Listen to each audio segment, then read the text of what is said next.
여러분 안녕하십니까. 새롭게 단장에서 찾아가고 있습니다. 대박플러스 시즌2 목요일을 책임지는 남은우 멘토입니다. 자, 저희 대박플러스는요, 기법 강의뿐만 아니라 여러분들의 종목에 대한 상담도 해드리고 있으니까요, 언제든지 전화 주시고요. 뿐만 아니라 내일장 공략해볼 만한 종목들도요, 꼭 제가 추천해드리고 있으니까요, 끝까지 시청하시기를 바라겠습니다. 자, 우선 먼저 종목 상담 참여 방법부터 말씀해 드리겠습니다. 전화번호 02-3153-2611번 02-3153-2611번입니다. 무료 문자 013-3366-0110 무료 문자 013-3366-0110이고요. 서울경제TV 홈페이지를 통해서도 종목 상담 신청 가능한데요. www.sentv.co.kr www.sentv.co.kr입니다. 대박플러스 시즌2 게시판 통해서 기법 문의나 그리고 종목 궁금하신 거 있으면요, 꼭 올려주십시오. 그러면은 저희가 꼭 상세히 상담해 드리도록 하겠습니다. 자, 오늘 시황 간단히 좀 짚고 넘어가겠습니다. 오늘이 무슨 날이었죠? 옵션 만기일이었습니다. 자, 시장은요, 장중 10포인트 내 위에서 살짝 움직이다가 장막판에 플러스 4포인트로 마감이 됐거든요. 그래서 1967포인트. 코스닥은요, 반면 옵션 충격을 거의 안 받았죠. 1.22%, 6포인트가량 상승하면서 511포인트로 마감이 되었습니다. 자, 그렇다면 어저께 급락 이후에 오늘 소폭 올랐는데요. 앞으로 어떻게 될까요? 우선 불확실성이 굉장히 많은 상황이면 틀림이 없기 때문에 지금도 우리 분명히 강세장을 바로 예측하기는 쉽지 않을 것이다.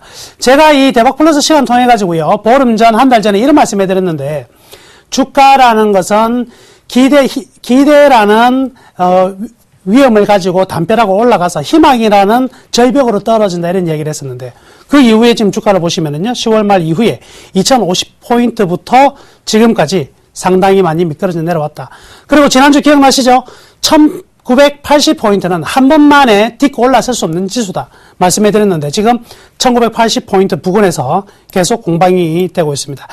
자그마한 바람이 있다면요, 기관이 조정받은 거 외국인이나 기관이나 저나 똑같이 생각하는 게 하나 있는데요, 1950포인트라는 이 지지를 과연 할 수 있을 것인가 없을 것인가를 테스트해보고 싶고 확인해보고 싶습니다. 1950포인트는요, 지금 이 추세선상에서 맞물리는 부분이 1950포인트이기도 하고요. 그랜빌의 기술적 분석의 아버지라 불리는 그랜빌에서 가장 중요시 여기는 200일 이평선이 만나는 자리도 1950이에요. 그러니까 1950이라는 자리는 숫자로 별로 의미 없는 숫자일 수밖에 없겠지만은 기술적 분석가들한테는 굉장히 중요한 포인트거든요. 이 포인트 한번 좀 테스트를 해봤으면 좋겠고요. 만약 테스트가 지지가 확실하게 된다면 이제 과감히 투자를 해도 되지 않을까, 이렇게 볼 수가 있겠습니다. 반면 코스닥은요, 오늘 좀 상승하는 흐름들 나타났는데요. 우리 지금 이 대박플러스 통해서 제가 펀더멘탈 이야기도 많이 하고 했는데요. 그랜빌의 투자 전략도 얘기를 했죠. 보시면 이 540포인트 아주 오랜 동안의 수평 이동에서 우리 이것도 하나 기억을 해 두시자고요. 보합 시세는 무너지는 쪽으로 붙어라. 이런 것도 하나 기억을 해 두세요. 주가가 계속 제자리에서 이렇게 머물다가 쭉 시간이 지나가잖아요. 근데 위로 무너진다, 올라간다, 그러면 따라가고요. 떨어진다, 팔아주자. 바로 이 부분이 되겠죠. 여기 보시면 이 보합 시세가 쭉 이어지는 이 구간에서 어디 쪽으로 붙습니까? 아래쪽으로 붙네요. 아래쪽으로 붙을 때는 던져줘야 된다, 이렇게 볼 수가 있겠습니다. 아직까지 코스닥 심리 살아나기에는 뭔가 2% 이상 좀 부족한 부분이 있으니까요. 코스닥은 좀 보수적으로 좀 비중을 줄여 나가자, 이렇게 말씀해 드리겠습니다. 자, 오늘 장 정리는 이 정도로 마무리해 보고요. 지난 종목, 제가 추천해 드렸던 종목들에 대한 AS 진행하도록 하겠습니다. 자, 우선 첫 번째 종목은요, 이마트입니다. 이마트. 오늘 흐름들 아주 좋았죠. 이마트 지금 시장이 제가 지난주에 이런 말씀 해드렸잖아요. 이익 측면은 지금 떨어진다. 자산적 측면과 방어주다. 이렇게 말씀해 드렸었는데, 그리고 유틸과 음식료, 그리고 쇼핑 관련주 말씀해 드렸었죠. 백화점보다는 뭐가 낫다고요? 이런 할인점이 더 나은 현재 입장이다. 이렇게 말씀해 드렸는데, 어저께 이틀 전에 조금 떨어지는 듯 하다가 오늘 하루에 다시 바로 올려놓는 모습이 나왔습니다. 25만원 기록했는데요. 계속 이 박스권 돌파요. 이거 어렵지 않습니다. 이제 8,000원입니다. 8,000원. 8,000원만 넘어가면은요, 이제는 거의 매물이 없죠. 29만원까지 매물이 없습니다. 계속 진격 가능하니까요. 이마트 보유하고 계신 분 계속 보유해서 수익 좀 내봤으면 좋겠습니다. 자, 두 번째 종목은요, DGB 금융지주입니다. 이 종목 또한요, 오늘 굉장히 좋았네요. 예. DGB 금융지주 오늘 무려 3.4% 급등이 나타났는데, 역시 제가 말씀해 드렸잖아요. 어떤 거요? 방어적 측면으로 가자. 시장이 위험하니까 방어적 측면, 금융주. 오늘 증권주 어떻게 됐어요? 증권주 엄청나게 떨어졌습니다. 어떤 거 나왔어요? 금융주에 대한 공매도 제한이 5년 만에 풀려버렸거든요. 해제가 되니까 얼씨구나 실적 안 좋은 증권주 너네들 좀 죽어봐라.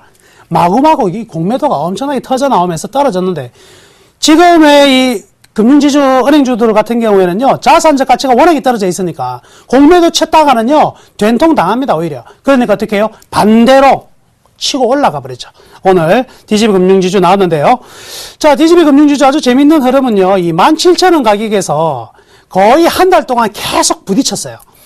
야, 이것만 넘어가면 신고가가 바로 눈앞에 있는데, 이 17,000원 저항 굉장히 심했습니다. 근데 이 저항을요, 바로 뚫어내지 못했기 때문에 이날 대형으로 떨어진 거 나오죠. 4.7% 이렇게 떨어졌단 말이죠. 그렇지만은요, 한 번의 충격 이후에 매집은 더 강화되고, 개인들은 도망가기 바쁠 거 아니에요. 일단 무서워가지고. 근데 보세요. 외국인과 기관 같은 경우는 더 사버린다고요. 그런 다음에 어떻게 해요? 위험한 것처럼 이렇게 보이다가 바로 그냥 돌려버리죠. 이번에 상승을 하면, 이번 주에요, 17,000원 돌파될 가능성이 많고요. 17,000원이 돌파되면 이 사상 최고가가 17,400원이거든요. 400원만 올라가면 그 다음에는 저기 그 끝을 알 수 없는 상승이 가능합니다. 제가 항상 말씀해 드렸죠. 여러분들 주식 투자하시면서 지금 은행주를 반드시 조금 사놓아야 되는데, 무슨 은행주 고민 안 하셔도 된다고요. 대구 사람 대구은행, 부산 사람 부산은행, 전북 사람 JB 이렇게 사시면 돼요. 왜? 지방은행주들이 지금 시세 탄력성이 가장 높은 종목이거든요. 여튼요, 저는요, DGB 금융지주를 여러분께 추천해 드렸으니까 이 방송을 보시는 분들은 DGB 금융지주 계속 좀 공략해보자. 이렇게 말씀해 드리겠습니다. 세 번째 종목이요, 대우 인터내셔널입니다. 자, 대우 인터내셔널 같은 경우에는요, 현재 뭐 탄탄한 흐름들 나타나는데, 장세보다 훨씬 세죠? 지금 보시면은, 지금 10월 중순부터 현재까지요, 지수가 2050에서 그 1960포인트니까, 지금 대략적으로 한 80포인트 이상 떨어졌어요. 그죠? 80포인트 이상 떨어졌음에도 불구하고, 이 대우 인터내셔널 안 떨어지죠. 안 떨어집니다, 이게. 포스코와의 이제 본격적인 시너지 효과가 나타날 가능성이 크다고 그랬고요. 결국 이제 요즘에 나오는 이야기 정말 재밌죠. 셰일가스 때문에 이 중동의 원유 유가가 올라가지 않는다. 그러니까요, 오페크 산유국에서는 어떻게 하는지 아십니까? 그러면은 안 찍어, 안 팔래, 이래 되는 거예요. 그러니까 이제 산유 양을 자체를 줄이겠다 이거죠. 그러니까 유가가 다시 어떻게 해요? 올라간다. 이런 부분이 나오거든요. 여튼요, 유가하고 별개로 이 가스는요, 셰일가스든 그리고 일반 가스든 천연가스든 지속적으로 이 산업에 큰 맥이 되고요. 갈수록 이게 한번 굴착하고 나면 이익은 계속 올라오거든요. 4분기부터 이익 잡힌다 그랬죠? 아직 이익이 안 나왔죠? 걱정 마시고 보유하시기를 바라겠습니다. 자, SK텔레콤이 아주 재밌어요. 좀 최근 지금 연 5일 동안, 한 일주일 동안이죠. 현 가격입니다. 그죠? 22만 3천원대 공방 굉장히 치열한 상황인데요. 여기 이 자리를 한번 보세요. 지금 펀더멘탈 얘기를 하자면요. 통신주는 이거 하나만 기억하세요. 통신주는 무조건 신고가다. 앞으로도 신고가 납니다. 신고가가 언제까지? 내년 말까지는 기본적으로 난다. 딱 하나가 신고가 안 나는 종목이 하나 있어요. 그게 KT인데, KT는 유선망이라든지 이번 LTE 시장에 한번 내줌으로 인해 가지고 선도적 위치를 박탈당해버렸습니다. 그렇기 때문에 1등인 SK텔레콤 계속해서 올라갈 것이고요. 만년 꼴찌였던 LG U+도 이제는 계속 달아날 수밖에 없는 상황인데, SK텔레콤 보시면은 현 가격대가 가장 저항이 많고 지지가 많은 가격입니다. 그래서 이 가격대의 공방이 굉장히 치열할 건데요. 만약에 22만 원 이하로 떨어지게 된다면 순간적으로요, 한 20만 5, 6천 원 정도까지 떨어질 수는 있습니다. 그런데요, SK텔레콤, LG U+ 이런 종목을 제가 말씀해 드리자면, 이 통신주는요, 많은 비중을 실어 놓지 마시고요. 10에서 20% 실어 두고, 어떻게 하시면 되느냐, 이런 슈퍼사이클 타는 종목은요, 10에서 20% 실어 놓고요. 그 장롱 밑에, 장판 밑에 넣어 두시라니까요. 장판 밑에 넣어 두셨다가 1년 뒤에 장판 새로 깔지 하고 탁 열어보면, 그 안에서 아파트 한 채씩 나온다 그랬죠? 바로 이 슈퍼사이클을 노릴 때는 이렇게 투자를 하십시오. 그러니까, 잔파도에 흔들리지 마시고, 그냥, 없다? 나 SK텔레콤 안 샀다 생각하시고 던져주면은요, 나중에 다 돈이 만들어집니다. 이런 게 진짜 수익이에요. 계속 보유하시기를 바라겠습니다. 그리고 지난주 추천해드렸던 대림산업인데요, 이번 주 충격을 좀 받았습니다. 그죠? 이번 주 좀 충격을 받아가지고 떨어졌긴 했는데요. 근데 마이너스 한 2.6%니까 지수만큼보다 훨씬 더 방어 잘 되고 있거든요. 역시 이 중동발 건설분, 플랜트 건설분분과 이익은 이번 주에도 계속 개선되고 있으니까요. 역시 대림산업. 추가적으로 떨어진다면은요, 가격으로 본다면 한 9만 한 600원, 700원까지 떨어질 수 있어요. 근데 그래 봐야 얼마 안 되거든요. 그 정도는 지켜내세요. 그 정도는 지켜내시면 대림산업 놔두고 건설주 갈 수가 없다. 물론 지금, 건설주 중에서 삼성물산 같은 것도 굉장히 매력 있는 가격이 들어와 있긴 한데, 현재 실적 개선 속도는요, 대림산업이 넘버원입니다. 물론 주가는 엎치락 뒤치락 할 거예요. 그렇지만 대림산업 좋은 종목이니까 계속적으로 보유해 나가시면 되겠습니다. 걱정 마시고 계속해서 보유하셔가지고요, 목표가 채울 때까지는 강력 홀딩 하시기를 바라겠습니다. 자, 지금까지 지난 종목들 AS 진행해 봤고요. 지금부터 남원의 워렌 버핏 2.0 본격적으로 시작해 보도록 하겠습니다.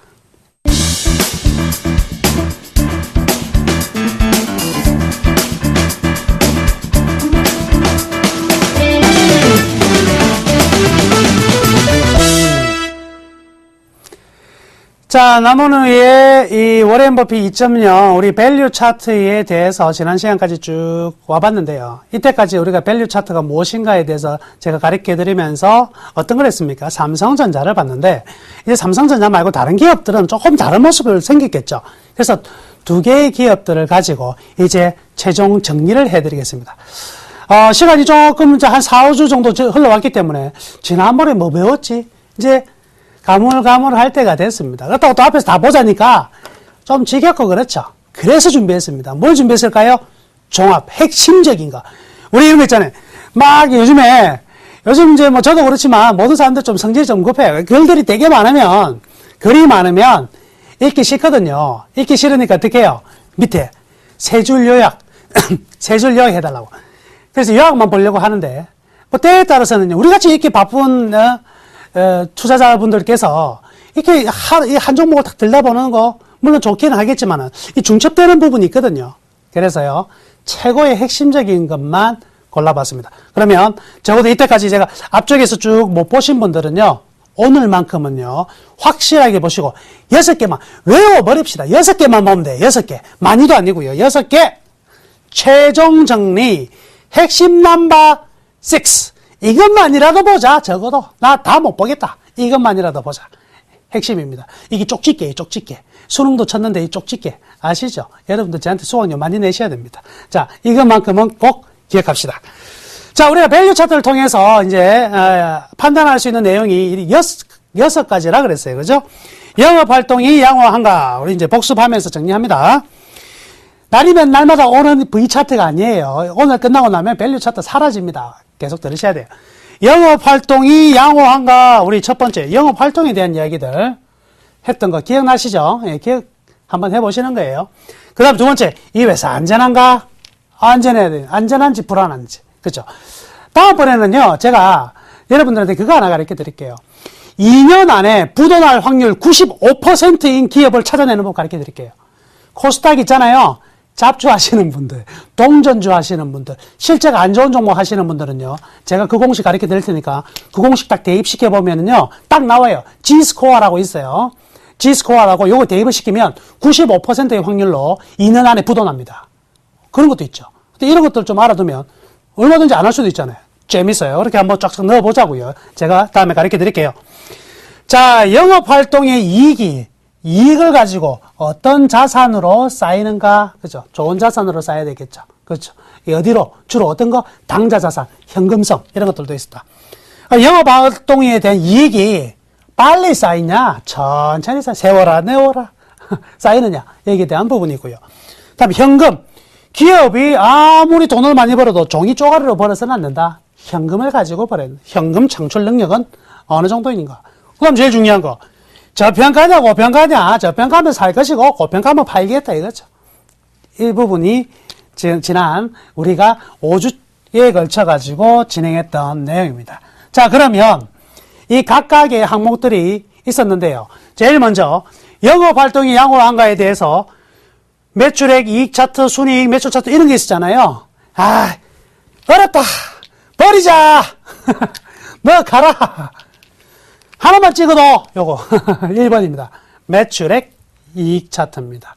이게 가장 중요합니다. 그래서 우리가 영업활동이 양호한가에 대해서는요, 딱 하나만이라도 보자. 매출액과 이익이 어떻게 되고 있는지 그 그래프라도 보자 이거죠.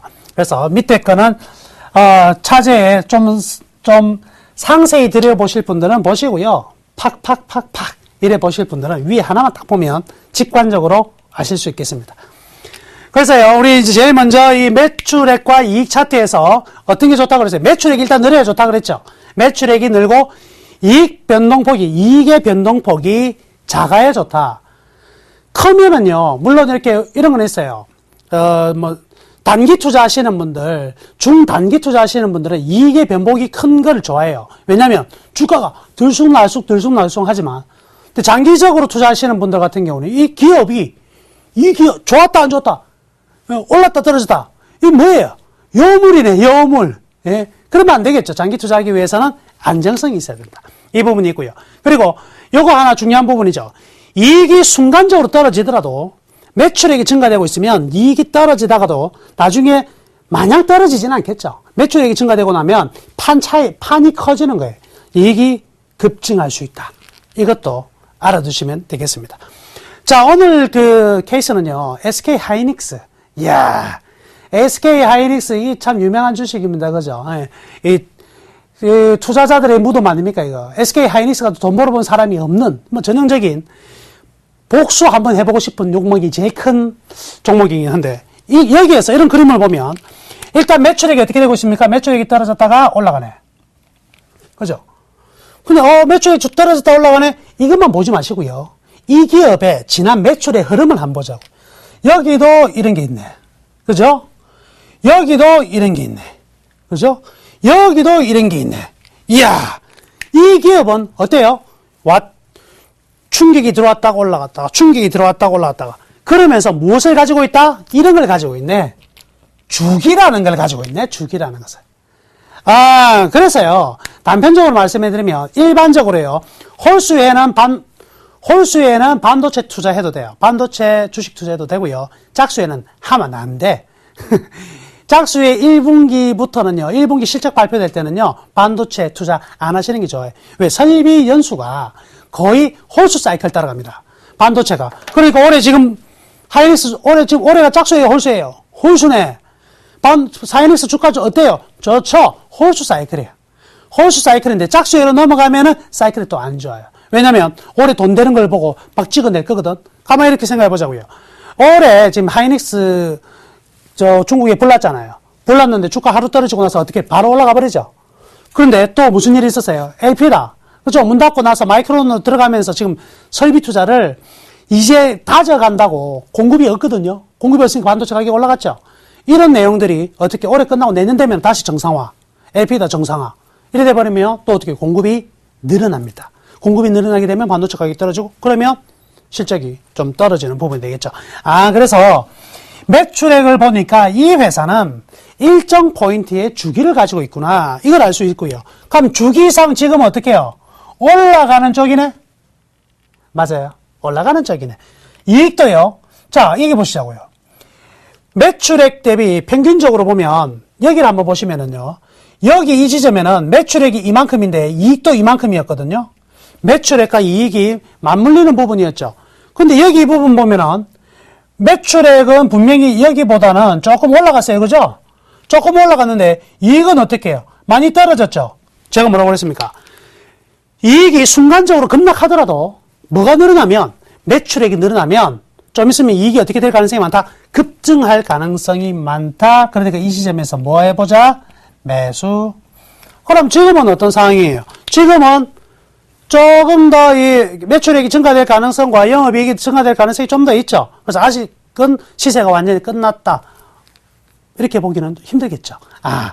요 그림 하나 보니까 우리 여러 가지를 파악할 수 있었네요. 단순히 매출액과 이익 차트, 늘어나고 있으니까 좋겠구나. 이게 아니고, 여러분들이 그림을 다 갖다 놓고요. 생각을 해보는 거예요. 이놈은 주기를 타는구나. 그리고 매출액은 늘어났는데 이익은 굉장히 많이 순간적으로 줄었지만, 매출액이 다시 늘어나니까 이익이 급증할 가능성이 많네. 이런 걸요, 이 매출액, 이익, 레버리지가 크다. 이렇게 얘기를 할 수 있습니다. 매출액이 늘어나면 이익이 굉장히 큰 폭으로 늘어난다. 이런 거를 알 수가 있겠죠.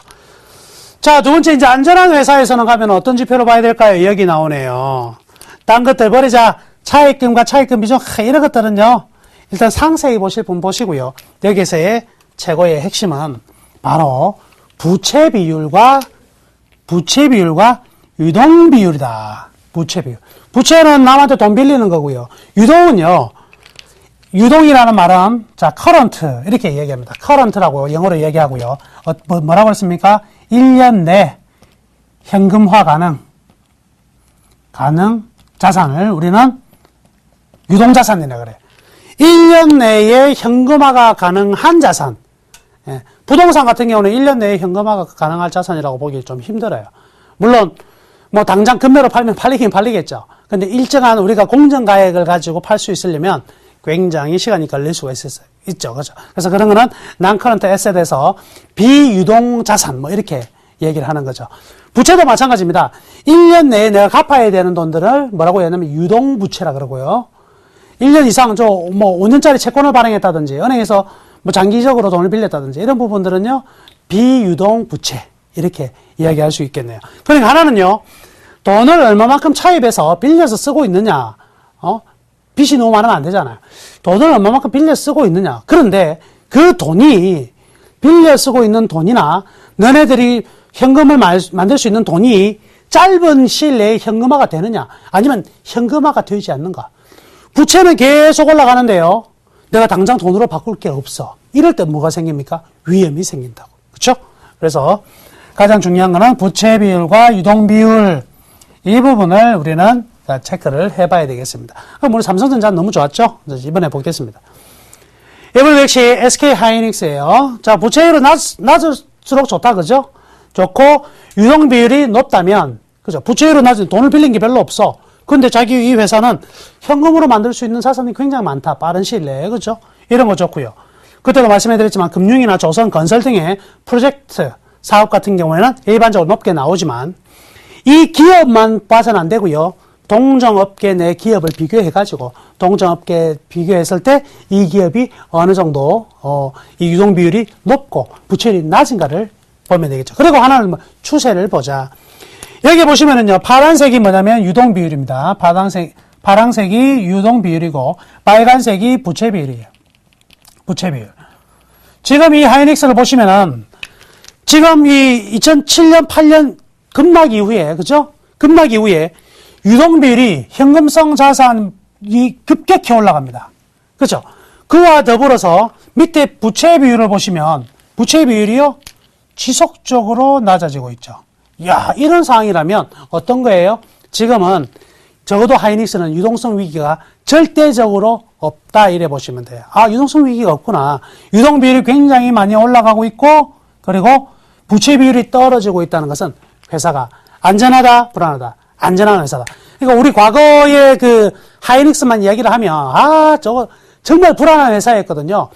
20대 1이라는 어마어마한 감자를 했지 않습니까? 어마어마한 감자를 해가지고 정말, 어마어마한 충격을 받았잖아요. 그랬음에도 불구하고 지금은 어떤 상황이에요? 과거에 하이닉스가 아니다. 이제는 무슨 하이닉스? SK 하이닉스다, SK. 예. 그래서 SK로 들어가면서 관리적 측면이 굉장히 강화되고 있습니다. SK의 관리적 측면은 굉장히 좀 강하거든요. 좀 관리적 측면이 좀 부족한 게 현대그룹 계열이었는데, 관리적 측면이 부각되면서 하이닉스도 굉장히, 현재 보면 부채율은 떨어지고 유동비율은 올라가네. 좋은 흐름이 나타나고 있다. 지금 하이닉스를 추천하고자 이야기하는 게 아니고요. 현재의 상황이 어떻게 전개되었는가, 왜 주가가 지금 이 상황에 이 자리에 와 있을까, 이거를 설명해야 된다. 이렇게 보시면 되겠죠. 다음에 우량 자산으로 쌓이는가에서 자산구조지수도 있었고요. 이익축적지수, 주주자본, 배당금, 배당성량 이런 것들이 있었는데, 배당 투자하시는 분들은 이거 꼭 보셔야 되겠죠. 배당 투자하시는 분들은 이 기업의 배당 성량과 배당률을 반드시 보여야 됩니다. 배당 성량이라는 게 뭐예요? 배당 성량 다시 한번 복습해드리면, 이 회사가 100억을 벌었어요. 100억의 순이익을 냈는데 50억을 하지 뭐 40억을 할게요. 회사가 100억을 벌어서 40억을 뭐하고 배당한다. 그럼 60억은 회사 내에, 사내에 가지고 있어야 되겠죠. 유보. 이래 할 거란 말이죠. 그러면 이 배당이 40이니까 100억의 몇 퍼센트? 40%. 요거를 배당 성량이라 그런다. 그렇죠? 기본은요, 배당을 받으려면 기업이 이익을 내야 돼요. 이익 못 내면 원칙적으로는 배당을 못 내죠. 그런데요, 만약에 어떤 기업이 올해 이익을 못 냈어요. 그럼 올해는 절대 배당이 안 되겠네? 그게 아니에요. 작년까지, 재작년까지 이미 저 이익 배당을 할 수 있는 금액을 이익 잉여금이라 그러는데, 그 금액을 쭉 꾸준하게 축적을 해놨으면, 올해 실적 많이 났더라도 주주분들 올해 실적 많이 났으면 주가가 떨어져 있을 거 아니에요. 아이고, 주식사가 고생 많습니다. 요거라 좀 드세요. 떡 좀 드세요. 해가지고 배당할 수 있습니다. 아시겠습니까? 당장 올해 이익을 못 냈다고 해가지고 올해 절대 배당이 안 나오는 건 아니고요. 또 항상 배당을 주다가 올해 이익이 났는데 그 해는 배당 안 할 수도 있어요. 왜? 그 돈 가지고 내년에 큰 회사를 하나 인수를 하겠다든가 써야 될 돈이 있을 경우에는 뭐 충분히 안 할 수도 있겠죠. 여튼 여기에서 중요한 부분은요, 바로 이익이 어떻게 얼마나 빠른 속도로 쌓이는가, 그리고 이익의 증가율이 과연 이 기업의 주가에 어느 정도 영향을 미치고 있는가를 보여주는 거죠. 자, 이익 축적 지수라고 그랬습니다. 그래서 제일 먼저 돈이 벌어지면, 돈을 벌면 이 돈이 어디로 쌓이는가. 첫 번째 당좌 자산, 당장 쓸 수 있는 유동성을 확보하는 게 기업에 굉장히 안정성이 있을 것이고요. 그래서 이익잉여금에 당좌만 다 가지고 있으면 돈으로 돈 번 걸 다 들고 있으면 안 되겠죠. 뭐 해야 됩니까? 투자를 해야 된다. 즉, 내가 만약에 100억을 벌었으면 현금으로 한 60억 정도 가지고 있고, 30억, 현금을 예를 들어서 가지고 있고, 30억은 뭐 하고요? 투자를 하고요. 그 다음에 한 10억은 뭐 장비를 산다 해요. 장비 같은 거 산다든가. 뭐 이런 거 있을 수가 있겠죠. 이렇게 투자되는 것보다 일반적으로는요, 현금을 조금 더 많이 가져가는 게 일반적으로는 좀 안정적이다. 이렇게 볼 수 있어요. 그러니까 100억이란 이 이익잉여금에서 현금을 제일 많이 확보를 해두고, 그 다음에 이제 투자자산을 좀 늘려주고, 유형자산, 뭐 장비 수리한다든가, 뭐 이런 것들 있죠. 보수한다든가, 이런 걸로 쓰는 게 가장 일반적이긴 한데, 어떤 기업들은요, 이런 수가 있겠죠. 아예 그냥 대규모 공장을 지어가지고 내년에 승부를 보겠다. 그러면은요, 이익잉여금 예를 들어서 돈을 이번에 남은 게 100억이 있었는데, 어떻게 하냐면요, 여기에 설비 투자를, 유형자산이죠, 유형자산. 설비 투자를 한 200억 해버리는 겁니다, 200억. 그럼 100억 가지고는 100억밖에 없는데 200억이나 투자를 해야 되네? 결국 뭐가 늘어날까요? 부채가 늘어나겠죠. 부채가 늘어날 것입니다. 자, 이런 케이스도 있다. 이런 경우는 어떤 경우요? 어떤 경우가 됩니까? 바로 투자를 엄청나게 해가지고 한 방에 승부를 본다든지, 또는 장치 산업의 경우에는 이렇게 해 나가야 되겠죠. 그럼 삼성전자 같은 경우는 아까 처음 말씀해드렸던 대로 이익잉여금이 제일 많고요. 그걸 가지고 당자도, 즉 현금을 만들고 투자도 하고 유형자산을 만드는 케이스였는데, 그러면 오늘 보고 있는 SK 하이닉스는 어떤지 한번 봅시다. 어떤지 한번 보면은요. 제일 위에 노란색이 있네요. 노란색. 노란색이 무엇이냐? 바로 유형자산입니다. 빨간색이 무엇이냐? 빨간색이 여기에 살짝 같이 감춰져 있죠. 이게 뭐냐면 이익잉여금이고요. 빨간색이요. 그러니까 어때요? 돈 이익잉여금 남기는 것보다 뭐를 더 많이 한다? 유형자산 투자를 더 많이 한다. 이건 뭐라고 그랬습니까? 카펙스라고 그랬죠. 이렇게 카펙스가 투자되는 것은요, 결국 이 다음번에 이익 개선이 일어나면 급속도의 이익이 발생한다. 이거예요. 올해는 만약에 분기마다 이익이 맨날 많이 났어요. 그런데 이 카펙스 투자한 것이 시대적 사이클과 딱 맞물려가지고 좋은 사이클이 나와버리면 분기에 몇 조씩, 1조씩, 2조씩 그냥 버려버린다는 거예요. 바로 이런 부분이 소위 말해서 한 방이 있네. 이거거든요. 하이닉스는 계속해서 끊임없이 유형자산 투자가 굉장히 많이 되니까 이거는요, 이게 있네요. 말 그대로 굉장히 큰 폭의 이익을 한번 승부도 낼 수도 있지만 결국 어때요? 이익금이 전부 다 유형자산으로 들어가기 때문에 이 회사는 만약에 안 좋아질 경우에 이 유형자산 투자가 썩 좋지 못한 결과를 낳았을 때는 어떻게 해요? 급락이 나올 수밖에 없습니다. 그러니까 딱 보면 아시죠? 하이닉스라는 기업은요, 주가가 천방지축일 수밖에 없다. 그죠? 그러니까 천국행 비행기냐, 지옥행 KTX냐, 이거 나누는 지금 게임이거든요. 근데 이 기업은 그래서 사실은 개인들한테 굉장히 어필하는 게 많았나 봐요. 일반 우리 대형주하면 별로 재미가 없는데, 하이닉스는 한번 갈 때 시원하게 가거든요. 근데 시원하게 한 달 가고, 11개월 시원하게 죽잖아요. 이게 문제죠. 딱 우리한테 기회는 한 달밖에 항상 없이 했던 게 하이닉스인데요. 여튼요, 유형자산이 이익잉여금보다는 조금 더 높은 자리에 있다. 투자를 많이 하는 회사구나. 이렇게 보실 수가 있겠습니다. 영업이익이 쌓이는 속도, 우리 여기에서는요, ROE와 PBR 이야기를 했다. ROE와 PBR. ROE가 자기자본이익률, 즉 부채를 제외한 내 돈을 가지고, 부채를 제외한 회사 돈을 가지고 얼마만큼 이익을 내느냐? 이거죠. PBR은요, 주가가 순자산에 비해서 얼마만큼의 몇 배냐? 주가 순자산 비율, 비율, 이렇게 이야기를 하는 거죠. 자, 여기 가서 의미는요, 결국 뭐예요? 주가가 올라가면 PBR이 올라가는 건데, ROE가 이렇게 올라가는데, 주가가 이렇게 올라가면 저평가다, 고평가다. 즉, ROE가 이렇게 올라가는데, 주가가 이렇게 올라가면 저평가. 그죠? ROE가 늘어나는 속도보다 너무 느리게 올라가면은 이런 부분이 생길 수가 있겠습니다. 자, 바로 이거죠. 이번에도 SK 하이닉스입니다. 자, 위에 파란색이 바로 ROE이고요. 밑에 PBR, 빨간색이 PBR입니다. 여기 보시면은요, 일반적인 ROE가 떨어졌다가 개선이 되고 있는 상황인데, PBR은 크게 많이 개선이 안 됐거든요. 조금 좀 처져 있는 부분 있죠? 좀 있으면 PBR이 따라올 수도 있겠네요. 즉, 이게 증가되면 요 따라올 거 아니에요.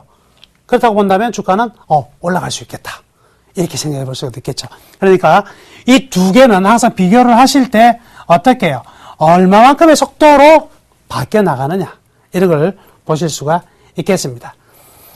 그 다음에 현금 관련해가지고는요, 현금 창출 능력은 어느 정도인가 해서, 잉여현금 흐름이 뭐라고 그랬습니까? 회사가 돈으로, 현금 현황에서 반드시 현금만 가지고 얘기한 거였죠. 현금인데, 여기서 뭘 빼준 거? 반드시 내가 써야 될 돈. 내년에도 사업을 하기 위해서 반드시 써야 될 돈을 뺀 거를 우리는 잉여현금 흐름에서 우리 얘기했죠. 프리 캐시 플로우라고, FCF라고 얘기했고요. 과연 이 순이익과의 관계를 볼 수가 있겠습니다. 자, 역시 SK 하이닉스를 보시면은요, 잉여현금 흐름이요, 바로 이 밑에 잉여현금 흐름입니다. 잉여현금 흐름이 빨간색. 그리고 단기 순이익이 이렇게 되고 있습니다. 지금 보시면은요, 이 단기 순이익보다 잉여현금 흐름의 진폭이 좀 작아요. 그렇죠? 단기 순이익보다 자기들이 써야 될 돈들이 있는데, 여기 보시면은 지금도 계속 두 개가 역전되는 거는 별로 좋지 않습니다. 단기 순이익과 그대로 잉여 현금 흐름이 따라가는 추세.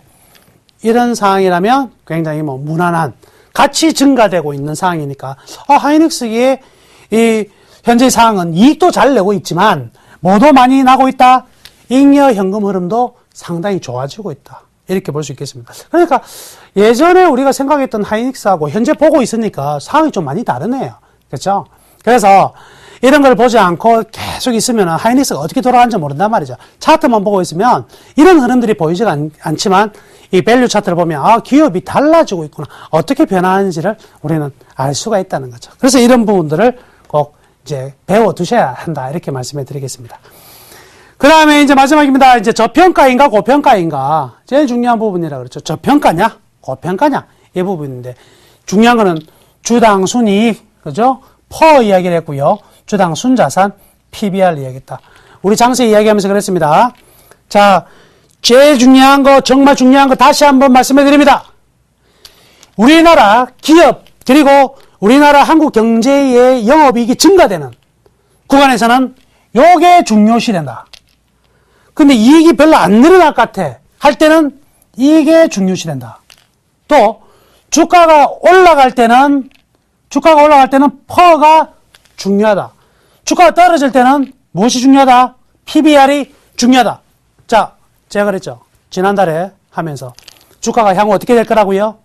향후 떨어진다 그랬어요. 조정을 받을 거라 그랬죠. 그러면 조정을 받을 거라고 이야기했으면 주가가 어떻게 되는 거예요? 떨어지는 거죠. 떨어지면 PBR이 낮은 주식을 사야 되겠어요? PER이 낮은 주식을 사야 되겠어요?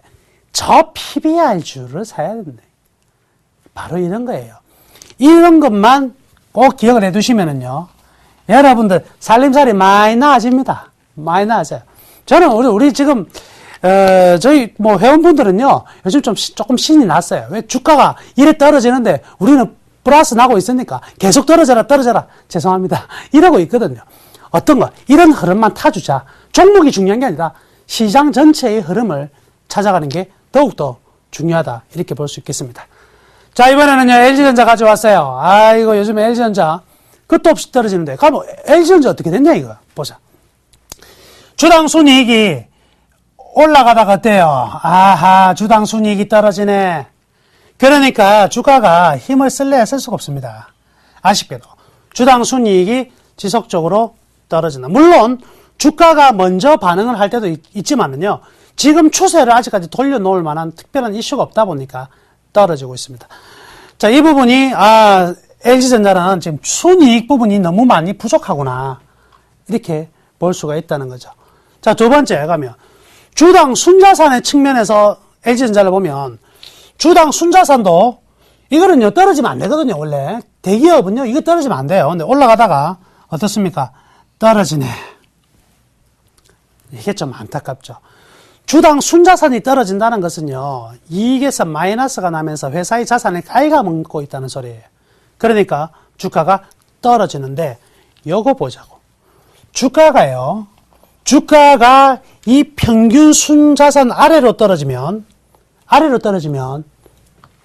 과매도 상태입니다. 과매도. 잘 보자고. 여기 보시면 파란색보다 빨간색 밑에 있죠? 파란색보다 빨간색 밑에 있죠?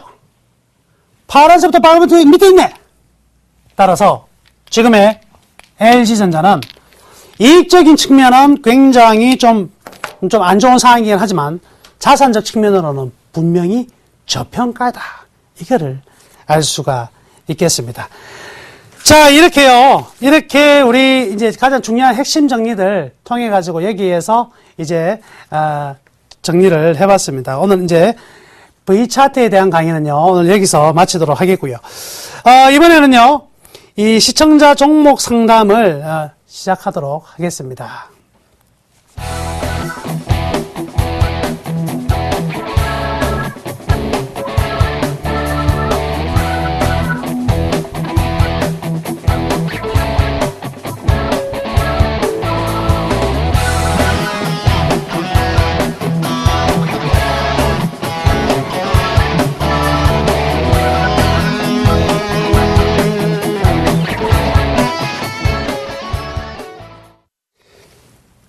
자, 첫 번째 종목 진단 하도록 하겠습니다.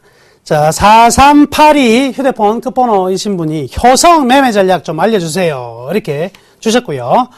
매수 가격이 71,000원입니다. 매수 가격이 71,000원이고요. 그리고 비중 60%. 오우, 비중 많네요. 예, 비중 많습니다. 효성, 어떻게 해야 될까요?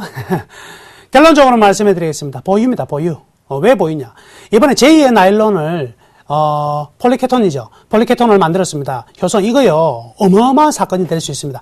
지금은요, 이 효과가 앞으로 실적이 어느 정도 개선될지는 몰라서 이러는데, 이런 것들이요, 나중에 터지면, 정말 시장에 잘 잠식해서 들어가면은요, 효성이라는 기업이 전혀 다른 기업이 되어버립니다. 어마어마한 회사가 되어버린다는 거죠. 예, 그렇기 때문에 기대감도 분명히 살아있고요. 절대치로 제가, 하나 말씀해 드리면은요, 자, 잠시만요. 절대치로 말씀해 드리면, 자, 효성, 이렇게 봅니다.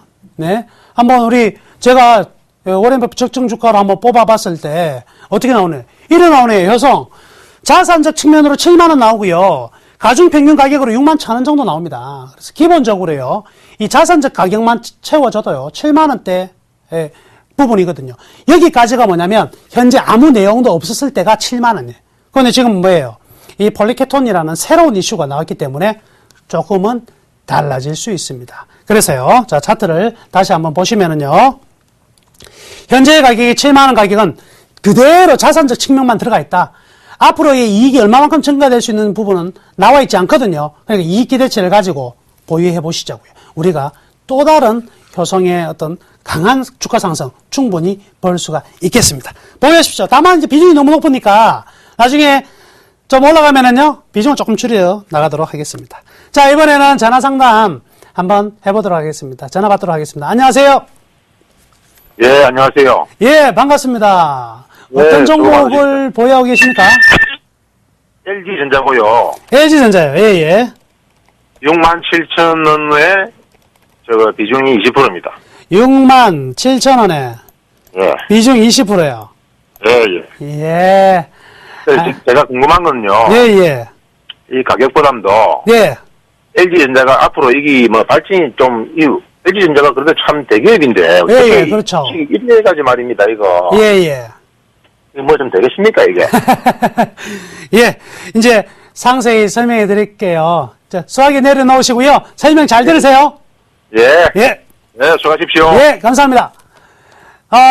LG전자 하면은, 정말 삼성전자, LG전자 이런 시대가 있었는데, 지금 LG전자는, 삼성전자는 저 하늘에 가 있는데, LG전자는 어디 건설회사도 아니고 바닥만 파고 있어요.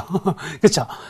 기업이 성장을 하려면 성장의 어떤 하나의 동력이 하나 나와야 되는데, LG전자가 성장 동력이 지금 안 나오고 있어요.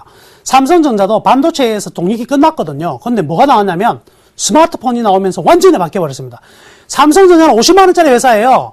근데 150만원 갈 수 있었던 거는 100만원이라는 스마트폰의 시대가 열렸는데 LG전자가 부족했죠. 그렇지만요, 이제부터는 조금씩 나아질 수 있습니다. 새로운 성장 동력은 없지만은요, LG전자 이제 차근차근히 올라갈 수 있는 단계가 안 되겠나 싶고요. 현재 가격, 매수 가격이라면은요, 상당히 잘 사신 것 같아요. 역시 제가 이제 워렌 버핏으로 가격 뽑아보니까 자산적 측면도 안 되고 요즘에는 너무 많이 가격이 떨어졌다. 이렇게 보여집니다.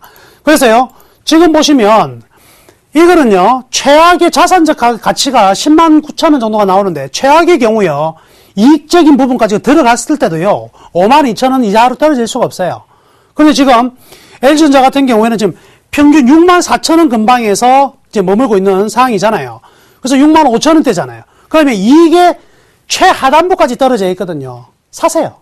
사도 아무 상관없고요. 이제부터 이익 측면이 조금만 개선되면은요, 아까 109,000원 정도까지는 못 가더라도 적어도 그 반 정도는 채워갈 수 있는 거 순식간에 나올 수 있습니다. 좋은 기업이니까 한번 이 스마트폰의 LG G2 있죠? 이 굉장하거든요. 이런 부분들을 충분히 한번 기대를 해봐도 될 것 같습니다. 자, 오늘도 이 강의 정리를 막 하느라고 해가지고요. 이 시청자 여러분들의 상담과 보유 종목 진단을 많이 하지 못했는데, 다음번에는요, 제가 좀 더 시간을 많이 내서 여러분들 궁금증 많이 풀어드리도록 하겠습니다. 자, 이번에는요, 내일장 사볼 만한 공략주를 추천해 드리도록 하겠습니다. 검색창에 샘플러스를 입력하시고 전문가 방송에 접속하시면 서울경제TV 특급 전문가들이 여러분의 포트폴리오와 수익률을 책임집니다. 주식 투자 샘플러스와 함께 하십시오. 예, 제가 지금 지수는 1950까지도 밀릴 수가 있다. 그리고 2000포인트, 2020포인트까지 가더라도 다시 와요. 지금은 분명히 우리나라 경기 선행지수가 지금 5개월 상승 이후에 한 달 깎였고요. 그리고 미국 증시 또한 우리나라 시장에 영향을 주지 못하고 있는 가운데 외국인들조차도 매도로 지금 선회가 되었기 때문에 시장은요, 공격에서 무조건 방어입니다. 공격에서 방어를 하자. 즉, 민감주보다는 방어주 쪽으로 가자 이렇게 말씀했는데 오늘 그 맥락에서 또 방어주를 하나 가져왔어요. 종목 하야 한섬입니다. 한섬. 한섬이라 이거 한섬도 아니고 한섬 처음 들어보시는 분도 많으실 텐데요. 한섬이 어떤 기업이냐 보시면은요. 자, 의류, 구두, 장신구 제조 및 소매업, 도소매업 하는 회사인데요. 주로 여자 옷 시스템 여자 옷들 주로 많이 만들어요. 그리고요. 이게 과거에는요. 이게 어디 신세계로 넘어갈 것인가 막 이렇게 말이 많았었거든요. 근데 어느 회사로 넘어갔냐면 현대 홈쇼핑에 작년에 넘어갔어요. 그래서 현대 홈쇼핑에 들어가면서 결국 현대 백화점 그룹에 이제 소속이 되었거든요. 이제는 현대 백화점 그룹에서 이 한섬은 마음껏 키워줄 수 있는 자리가 되었다는 것이죠. 자, 이 부분이 굉장히 매력적이고요. 그리고 현대 백화점 프리미엄 아울렛 지금 신세계도 있고요. 롯데도 진출하고 다 진출했는데 하나 안 한 게 현대 백화점인데요. 지금 진출하죠. 그래서 프리미엄 아울렛 출점 수혜를 압도하는 중장기 개별 성장 모멘텀을 보유하고 있다. 이렇게 봐야 될 것 같고요. 가장 핵심적인 내용 하나 있습니다. 11월 말부터요. 11월 넷째 주. 자, 블랙 프라이데이가 미국에서 시작됩니다. 그렇죠? 블랙 프라이데이가 바로 미국의 본격적인 연말 소비 시즌인데 그때 가장 많이 팔리는 물건이 대부분의 사람들은 뭘로 알고 있냐면 IT인 줄 알아요. 천만의 말씀입니다. IT는 3위예요. 1등은 뭘까요? 의류입니다. 의류. 그래서 이 의류 섬유 의복주들이 지금 떨어질 수가 없어요. 필라, 코리아, LG, 패션, 한섬 이런 종목들이 전부 다 오늘 영업무역 이런 종목들이 떨어질 수 없는 자리가 지금 와 있단 말이죠. 예, 그렇기 때문에 그 속에서 제가 이 한섬을 그대로 가져왔습니다. 역시 우리 펀더멘털 봐야 되겠죠. 자, 매출액 이익 차트 제일 중요한 부분이니까 제가 이렇게 뽑아봤는데요. 지금 딱 하나 좀 아쉬운 게 하나 있죠. 어떤 게요? 매출액이 잘 증가되다가 아이고 이게 좀 떨어졌네. 그런데 매출액 증가는 축소는 좀 있었지만 영업이익이나 손익 축소가 굉장히 많아졌거든요. 그러면 아까 제가 하이닉스 볼 때 뭐라고 말씀해드렸어요? 매출액이 다시 살아나는 국면에는 이익이 극대화가 될 수 있다. 그런데 이게 뭐라고요? 이게 무슨 소비 시즌이 들어왔다 그랬죠? 그러면 완전히 턴어라운드 될 가능성도 있다 이거예요. 그래서 굉장히 좋다 이래 봐야 돼요. 밸류에이션 차원으로 보니까요. 이익 자산 가중고려 평균 주가를 봤을 때 24,900원 정도가 가장 이제 이익이 줄어든 측면에서 보수적으로 잡았고요. 그러니까 지금 매수가 28,600원이라는 가격은요. 가장 보수적인 자본데다가 지금 한 10% 정도만 밖에 안 올라왔으니까 공략합시다. 매수 가격 28,600원, 1차 목표가 33,000원, 손절매가 26,000원, 올해 연말까지 끝장내겠습니다. 끝장내겠습니다. 그러니까 그대로 매수하셨다가 보유하시기를 바라겠습니다. 자, 오늘 대박 플러스는요, 여기까지 하도록 하겠습니다. 주 5일 동안 항상 좋은 전문가들이 좋은 내용 가지고요, 여러분도 찾아뵙고 있으니까요, 매일 7시 대박 플러스 시즌2 계속해서 잘 시청해 주시기를 감사드립니다. 좋은 하루 되시고요, 항상 좋은 투자 되시기를 기원합니다. 이상 목요일의 남자, 남은호 멘토였습니다. 감사합니다.